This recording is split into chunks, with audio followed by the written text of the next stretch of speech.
Welcome back to Midnight Whispers. Don't forget to subscribe, turn off the lights, and let's step into something you can't unhear. I never thought my home security cameras would become the reason I stopped sleeping. Because what they showed me made me question if I was really alone in my own house. And it all started about 2 months after I moved into this quiet neighborhood where everyone smiled politely, but never made eye contact for too long. A place that felt safe enough until the morning I saw her standing on my roof, completely still, her face pale like something drained of life, her eyes wide open, as if she was watching something only she could see. And the worst part was that she was facing directly toward my bedroom window. I remember it was 5:33 a.m. when my phone buzzed with a motion alert, and I lazily opened the app expecting a raccoon. But instead, I saw that figure, that woman, standing on the edge of the roof in a torn white nightgown, barefoot, her hair tangled and falling across her face like old thread. And though she didn't move an inch, there was something about her presence that felt heavy, like she had been standing there long before I ever arrived. I replayed the clip again and again, zooming in, thinking maybe it was a trick of light or a glitch. But the longer I looked, the clearer it became. She was real. The moment the sunlight began to touch the roof, she tilted her head slightly, as if acknowledging me through the lens, and then the feed cut out. The next morning, it happened again. Same exact time, same position, same stare. And that's when I realized this wasn't random. I started leaving the lights on, closing the curtains tight, pretending I wasn't terrified. But every night, the thought of her waiting for the dawn made my chest tighten. I called my neighbor, an older man who had lived there for decades, and when I showed him the footage, his face went pale. He said he'd seen her once, years ago, and that no one talks about it anymore, because talking about her makes her come closer. I laughed nervously, thinking it was some weird local legend.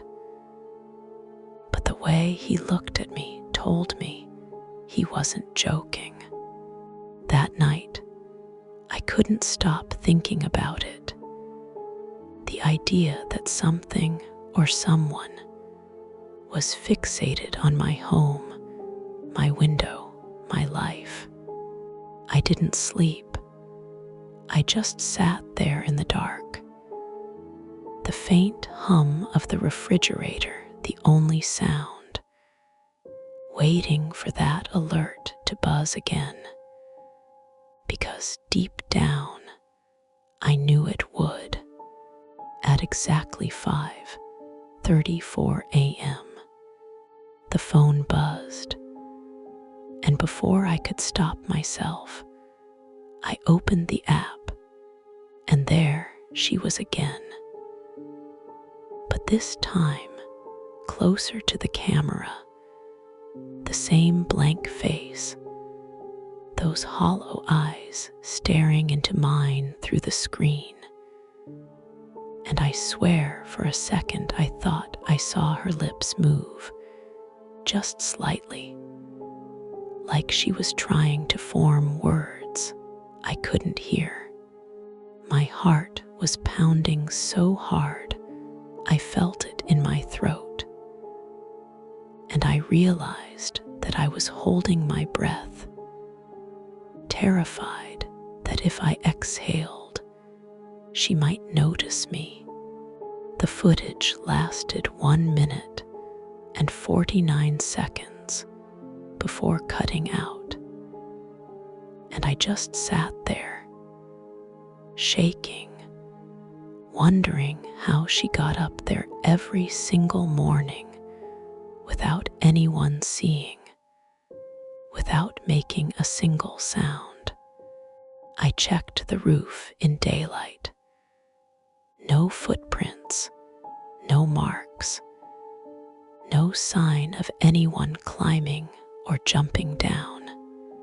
It made no sense. I even called a roofing company to inspect it under the excuse of leaks. But they found nothing unusual, no damage, no dents, no traces of human presence.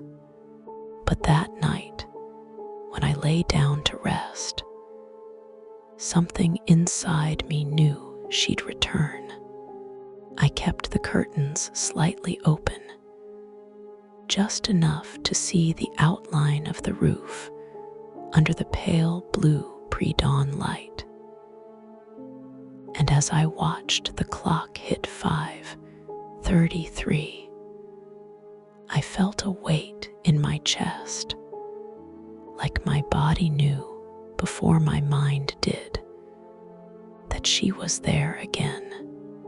I slowly turned my gaze toward the window, and my heart stopped because I saw a faint silhouette through the curtain fabric, the outline of a head tilting side to side, as if searching for me.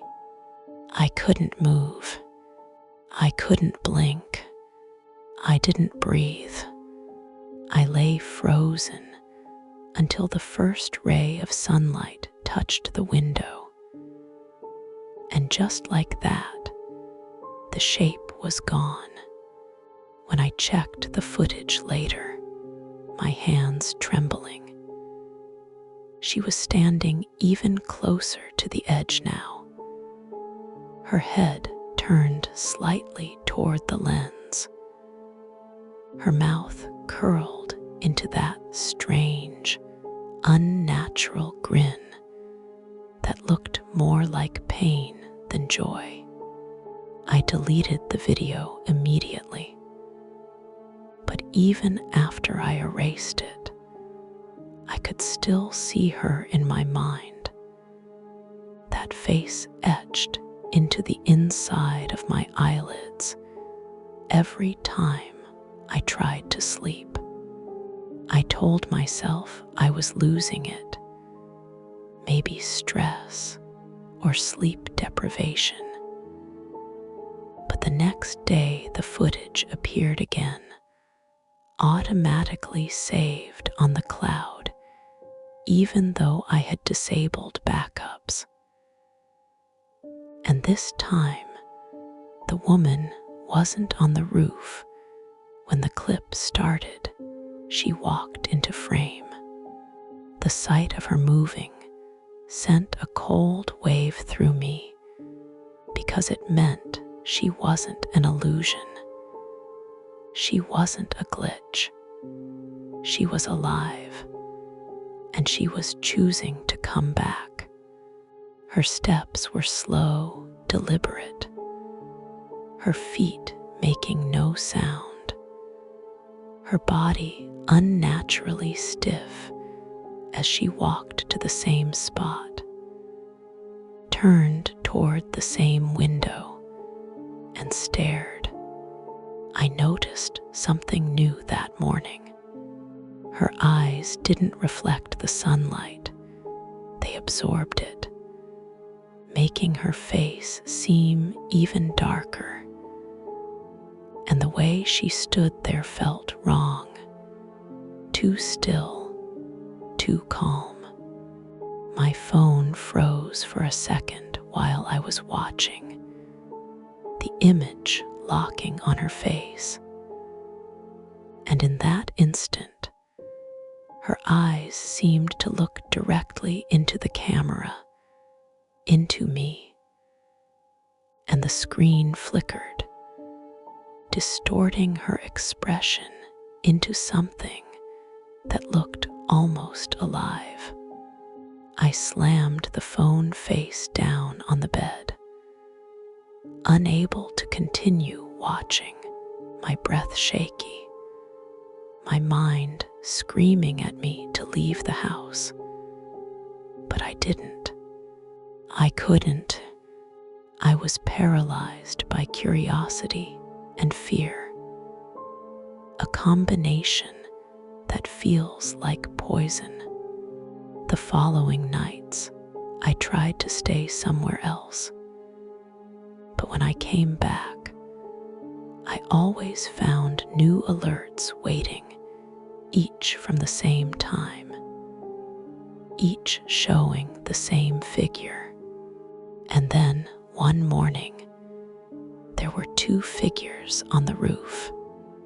The woman was standing where she always stood, and behind her, something else was crouching low, like it was crawling toward her or toward the camera. That was the first time I screamed watching the footage, the sound breaking the silence in my house like glass, because whatever that second figure was, it wasn't human. And yet she didn't react to it. She just stood there, unmoved, as if unaware of the thing behind her. When the sun rose, the screen glitched again, and they both disappeared at once.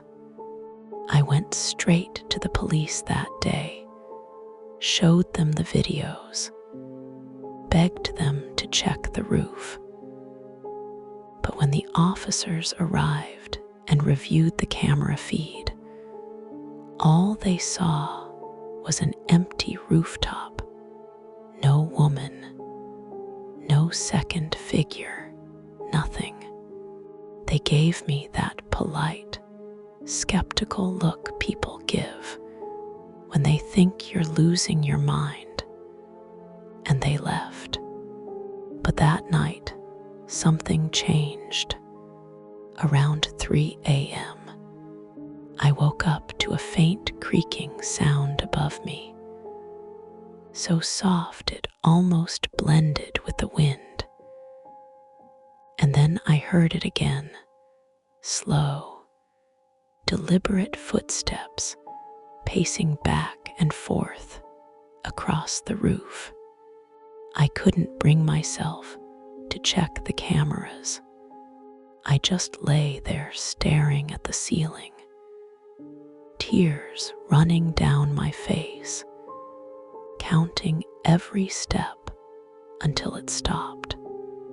When the sun finally rose, I checked the footage, and there she was again.